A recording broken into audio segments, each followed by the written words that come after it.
పొన్నం ప్రభాకర్ కరీంనగర్ జిల్లా చిగురుమామిడి మండలం ఇందుర్తిలో కొత్త రేషన్ కార్డులు ఇచ్చే ప్రక్రియ కోసం గ్రామాల్లో సర్వే జరుగుతుందన్నారు. 10 ఏళ్లుగా రేషన్ కార్డులు లేని వారికి కాంగ్రెస్ ప్రభుత్వం రేషన్ కార్డులు అందిస్తుందన్నారు. ఇప్పటికే ఉన్న పాత రేషన్ కార్డులు తొలగించడం లేదని స్పష్టం చేశారు. ప్రతిపక్షాలు చేసే తప్పుడు ప్రచారాలను నమ్మొద్దన్నారు. తమ ప్రభుత్వంలో 2 లక్షల లోపు రైతు రుణమాఫీ చేస్తామని, పేదలకు ఇందిరమ్మ ఇండ్లను మంజూరు చేస్తామన్నారు పొన్నం. కొత్త రేషన్ కార్డు ఇచ్చే ప్రక్రియకు సంబంధించి గ్రామాల్లో సర్వే జరుగుతూ ఉంది. ఈ సందర్భంగా తెలంగాణ ప్రజలందరికీ కొన్ని అంశాలను చెప్పేటువంటి ప్రయత్నం చేస్తూ ఉన్నాం. పాతగా ఇప్పటికే 90 లక్షల రేషన్ కార్డులు ఉన్నాయి. 2,81,00,000 మందికి సంబంధించిన 90 లక్షల రేషన్ కార్డులు ఉన్నాయి. ఇప్పుడు వాటికి సంబంధించిన అంశం కానీ ప్రస్తావన కానీ ఈ కొత్త రేషన్ కార్డు పంపిణీలో లేదు.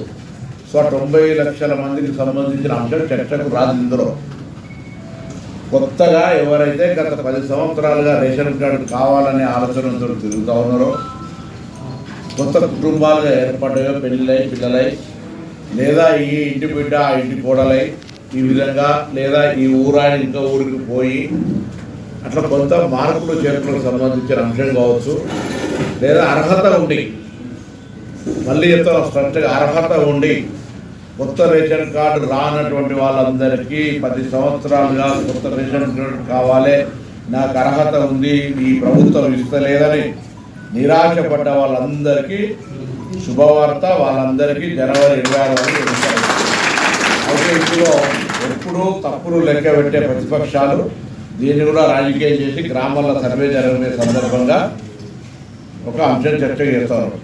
ఇప్పుడు పాత రేషన్ కార్డు, కొత్త రేషన్ కార్డు గ్రామ సభలలో ఎప్పుడైనా ఎవరైనా పెట్టుకొని చర్చ చేసుకోవచ్చు.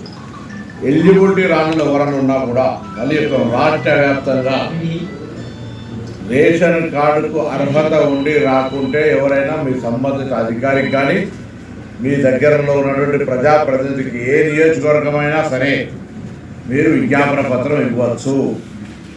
దయచేసి అనవసరంగా ఎక్కడైనా పొరపాటున ప్రతిపక్షాలు రెచ్చగొడితే దయచేసి దానికి సంబంధించి నంద్యాల జిల్లా